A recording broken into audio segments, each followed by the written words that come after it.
মধ্যরাতে হঠাৎ চোখ খুলে গেলে আল্লাহ তাআলার দুইটি নাম পড়ুন, তারপরে ফলাফল দেখবেন আপনি নিজে অবাক হয়ে যাবেন। মধ্যরাত, এই রাতটা হচ্ছে রাতের শেষ অংশে যদি আপনার চোখ খুলে যায় তাহলে মনে করবেন আল্লাহ তাআলা আপনাকে সফলতার দ্বার প্রান্তে পৌঁছে দেওয়ার জন্য আপনার চোখটাকে খুলে দিয়েছেন। কিন্তু দুঃখজনক হলেও সত্য, আমরা অনেকেই রাতের বেলা হঠাৎ করে চোখ খুলে গেলে অথবা ঘুম ভেঙে গেলে কিন্তু আমরা আল্লাহকে স্মরণ করি না। এই সময়টা হচ্ছে সবচেয়ে গুরুত্বপূর্ণ সময়।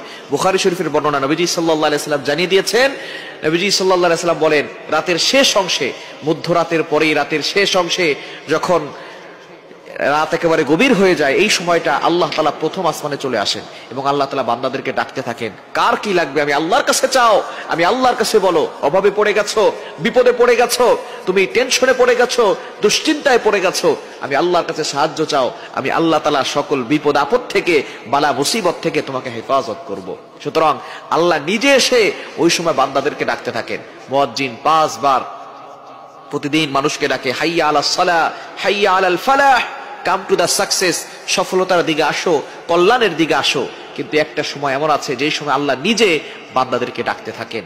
এই সময়টা হচ্ছে মধ্যরাতের পরে রাতের শেষ অংশে। এই সময়গুলোতে, এই সময় যদি আপনার চোখ খুলে যায়, আপনি এই আমলগুলো করতে দেরি করবেন না। আপনার ওযু করার দরকার নাই, ওই অবস্থায় আপনি আমলটি করবেন। আল্লাহ তাআলা দুইটি নাম পড়বেন 11 বার করে। কয়বার?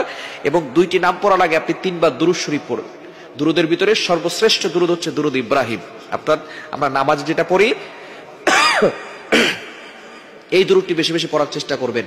আল্লাহুম্মা সাল্লি আলা মুহাম্মদ ওয়া আলা আলি মুহাম্মদ কামা সাল্লাইতা আলা ইব্রাহিম ওয়া আলা আলি ইব্রাহিম ইন্নাকা হামিদুম মাজিদ।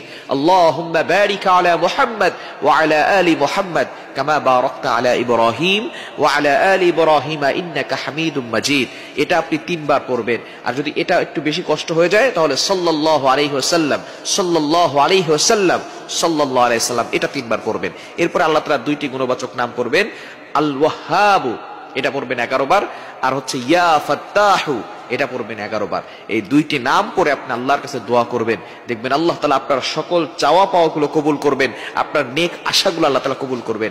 আল্লাহ তাআলা নিজে বলে দিয়েছেন 9 নম্বর পারা 13 নম্বর পৃষ্ঠার 4 নম্বর লাইন, সূরা আরাফের 180 নম্বর আয়াতে আল্লাহ বলছেন, ওয়ালিল্লাহিল আসমাউল হুসনা ফাদউহু বিহা, তোমরা আল্লাহর গুণবাচক নাম পড়ে দোয়া করো, আল্লাহ তাআলা তোমাদের দোয়াগুলো অ্যাকসেপ্ট করবেন, তোমাদের সকল নেক আশাগুলো পূরণ করবেন। সুতরাং আমরা আল্লাহর কাছে চাইতে জানি না।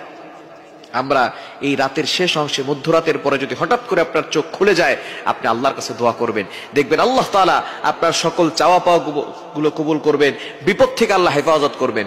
আল্লাহ তাআলা যদি কাউকে দেন তাহলে তার আর কোনো টেনশন থাকে না। দুনিয়ার রাজা বাদশা যদি আপনাকে বলে যে আমি তোমার সাথে আছি, বাংলাদেশের প্রেসিডেন্ট যদি বলে আমি আপনার সাথে আছি, তাহলে আপনার কোনো টেনশন থাকবে না। আমেরিকার প্রেসিডেন্ট যদি বলে আমি তোমার সাথে আছি, আপনার কোনো টেনশন থাকবে না। যদি আল্লাহ তাআলা সকল রাজাদের রাজা, মহারাজা, তিনি বলেন আমি তোমাদের সাথে আছি, আমি তোমার সাথে আছি, তাহলে ওই ব্যক্তির আর কোনো টেনশন থাকার কথা না। সুতরাং আল্লাহ হচ্ছেন সকল রাজাদের রাজা, মহারাজা। ওই আল্লাহর সাথে সম্পর্ক তৈরি করতে পারলে আল্লাহ তাআলা সবকিছুর ব্যবস্থা করে দিবেন। এজন্য রাতের বেলা, মধ্যরাতে যদি আপনার চোখ খুলে যায়, আপনি অবশ্যই 3 বার দুরূদ শরীফ পড়বেন।